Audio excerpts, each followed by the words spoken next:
तो स्वागत है दोस्तों आप सभी का एक और नई वीडियो में। और आज की वीडियो में हम बात करने वाले हैं चौधरी चरण सिंह विश्वविद्यालय द्वारा जारी किए गए जरूरी नोटिस के बारे में, जिनमें मुख्य रूप से एग्जाम फॉर्म्स भरवाए जा रहे हैं। उनकी डेट एक बार फिर से बढ़ाई गई है, साथ ही साथ जो एनईपी की नई कोड लिस्ट जारी की गई है उसके संबंध में। तो बने रहें वीडियो में मेरे साथ अंत तक, और चैनल पर अगर आप नए हैं तो चैनल को सब्सक्राइब कर लें और बेल आइकन के बटन को दबा के ऑल पर सेट करना बिल्कुल ना भूलें, ताकि हमारी आगे आने वाली सभी वीडियोस की नोटिफिकेशन आपको मिलती रहे। तो चलिए दोस्तों शुरू करते हैं बिना किसी देरी के। तो सबसे पहले दोस्तों मैं बात करूंगा पीजी सेमेस्टर यानी कि MA, MSc, MCom, MSc agriculture, BSc agriculture, BSc home science, LLM और एलएलबी के जो एग्जाम फॉर्म भरवाए जा रहे थे, साथ ही BA, BSc, BCom regular, NEB के जो एग्जाम फॉर्म भरवाए जा रहे थे, उनकी लास्ट डेट बढ़ाकर 10/12/2023 कर दी गई है।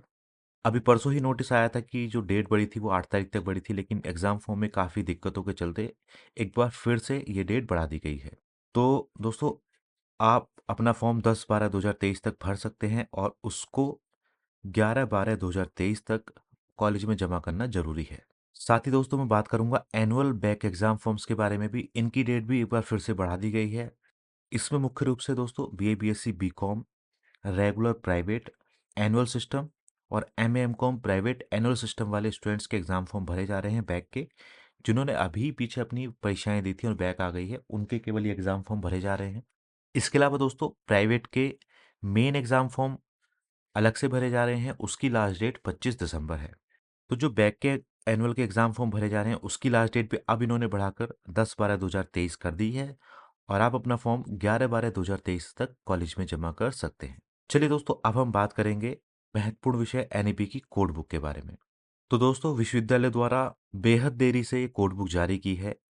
काफ़ी जब दिक्कतें स्टूडेंट्स को हो गई हैं, काफ़ी चक्कर स्टूडेंट्स ने यूनिवर्सिटी के काट लिए हैं, काफ़ी ज़्यादा भीड़ वहाँ पर इकट्ठी हो गई है, और लगभग महीना भर होने को जा रहा है ये एग्ज़ाम फॉर्म भरे जाते हुए एनईपी के। तो अब यूनिवर्सिटी को याद आया है कि उन्हें कोड बुक जारी करनी चाहिए।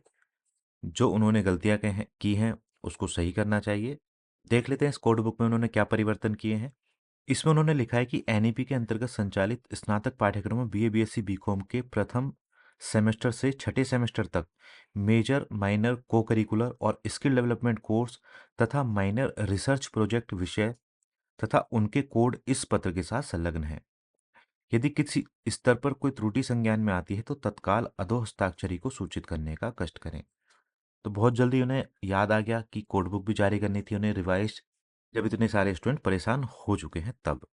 उसके बाद भी ये लाइन लिख रहे हैं कि यदि किसी स्तर पर कोई त्रुटि संज्ञान में आती है, इसका मतलब अभी भी अगर कोई गलती है तो आप यूनिवर्सिटी को बता दें।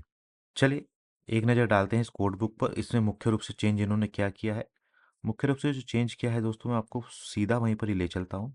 जो इन्होंने चेंज किया है वो चेंज किया है, जो ज़्यादा दिक्कत आ रही थी वो आ रही थी माइनर रिसर्च प्रोजेक्ट की। जिन सब्जेक्ट में रिसर्च प्रोजेक्ट नहीं था पहले वाली कोड बुक में, उसके बाद वेबसाइट पर भी शो नहीं हुआ काफ़ी बाद, और जब बहुत सारी कॉलेजों से शिकायतें गई या सुझाव गए या लेटर्स गए या बहुत सारे स्टूडेंट्स ने यूनिवर्सिटी में जाकर अपनी कंप्लेंट की, जिसके बाद ये कोड तो इम्प्लीमेंट कर दी गई वेबसाइट पर, लेकिन फॉर्म तभी भी नहीं भरे जा रहे थे। उसके बाद छात्र छात्राओं में कन्फ्यूजन था, क्योंकि पहली वाली कोड बुक में रिसर्च प्रोजेक्ट काफ़ी सारे विषयों में नहीं दिया हुआ था, जो कि अब इन्होंने इम्प्लीमेंट किया है और अब इन्होंने कोड बुक में वो रिसर्च प्रोजेक्ट दिया है। ठीक है दोस्तों, तो ये जो, जैसे मैं बीए हिंदी की बात करूं तो रिसर्च प्रोजेक्ट देखिए दोस्तों, यहाँ पर अब इन्होंने दे दिया है, कोड इसका यहाँ पर आ गया है। साथ ही छठे सेमेस्टर का भी इन्होंने रिसर्च प्रोजेक्ट का कोड अलग से दिया है। इसी तरीके से अगर मैं बात करूं अगले किसी सब्जेक्ट की, तो ये संस्कृत है। संस्कृत में भी यहाँ पर देख लीजिए रिसर्च प्रोजेक्ट इन्होंने डाल दिया है, और यहाँ पर माइनर रिसर्च प्रोजेक्ट छठे सेमेस्टर में भी डाल दिया है। तो इसी तरीके से दोस्तों इन्होंने सारे ही विषयों में रिसर्च प्रोजेक्ट अब ऐड करके दोबारा से कोड बुक जारी की है। तो आप ये कोड बुक देख लीजिएगा, विश्वविद्यालय की वेबसाइट पे मिल जाएगी। संभव रहा तो मैं इसका लिंक डिस्क्रिप्शन में डाल दूंगा, वहां से भी आप इसको डाउनलोड कर लीजिएगा। तो अब इस रिसर्च प्रोजेक्ट का करना क्या है दोस्तों, मान लीजिए आपके पास दो मेजर सब्जेक्ट हैं, तो दोनों में से किसी भी मेजर सब्जेक्ट में आप रिसर्च प्रोजेक्ट ले सकते हैं, या जो आपके कॉलेज का नोटिस है उसके अकॉर्डिंग आप रिसर्च प्रोजेक्ट ले सकते हैं। एसएसवी कॉलेज की अगर मैं बात करूं तो आज एक नोटिस हम जारी करने वाले हैं रिसर्च प्रोजेक्ट को लेकर ही। तो जिन स्टूडेंट्स की कन्फ्यूजन अभी बनी हुई थी रिसर्च प्रोजेक्ट को लेकर, वो दूर हो जाएगी और उसके बाद आप अपना फॉर्म आसानी से भर सकेंगे। तो आप थोड़ा-सा नोटिस का वेट कीजिएगा दोस्तों, गलत फॉर्म मत भरिएगा। तो बस दोस्तों, आज की वीडियो में इतना ही। उम्मीद करता हूँ वीडियो आपको पसंद आई होगी। वीडियो अगर आपको पसंद आई हो तो लाइक एंड शेयर कर दीजिएगा, और चैनल पर अगर आप नए हैं तो चैनल को सब्सक्राइब कर लें और बेल आइकन के बटन को दबा के ऑल पे सेट करना बिल्कुल ना भूलें, ताकि हमारी आगे आने वाली सभी वीडियोज़ की नोटिफिकेशन आपको मिलती रहे। मिलते हैं दोस्तों अगली वीडियो में, तब तक के लिए बाय बाय।